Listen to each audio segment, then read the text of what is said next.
Hi friends, good morning. This is Dr. Sagar Khanna, microendodontist from India.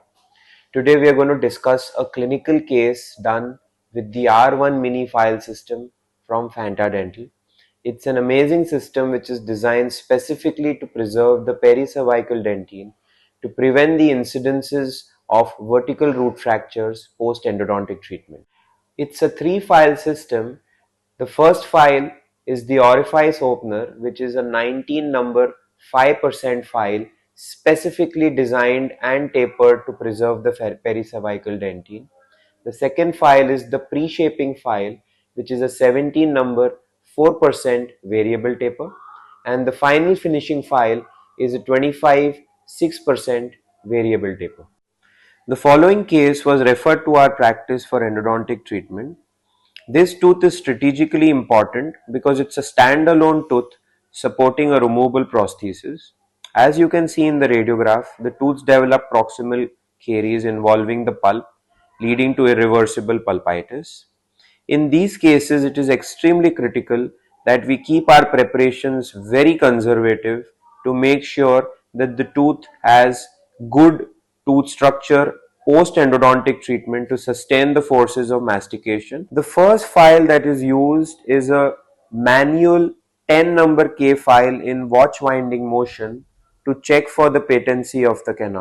The next file that is used is the orifice opener, which is the 19 number 5% file strategically designed to preserve the pericervical dentine. This file is used in conventional rotary motion at 300 rpm, 2 Newton per centimeter square torque settings. The next file that is used is the pre-shaping file, which is the 17 number 4% variable taper file.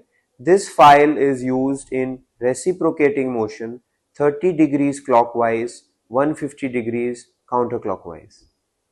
The last file that is used is the final finishing file, which is the 25 number 6% variable taper file. This file is again used in reciprocating motion 30 degrees clockwise, 150 degrees counterclockwise. Here you can see the case after completion and obturation, how beautifully the R1 mini file system has kept the preparation extremely conservative and at the same time negotiated the apical bends, beautifully maintaining the canal anatomy absolutely perfectly. The negative view of the obturation is a confirmation on how conservative the R1 mini file system has been, and this makes sure that the prognosis of the teeth post endodontic treatment is excellent by keeping the conservative preparation and preventing the incidences of root fractures, which are very common in recent day practices. Hence, we realized through this case why the R1 mini file system becomes the system of choice when we need to treat teeth where we need to be extremely conservative with our preparations to preserve the pericervical dentine, to make sure that the long-term prognosis of the tooth is excellent in order to prevent root fractures post endodontic treatment.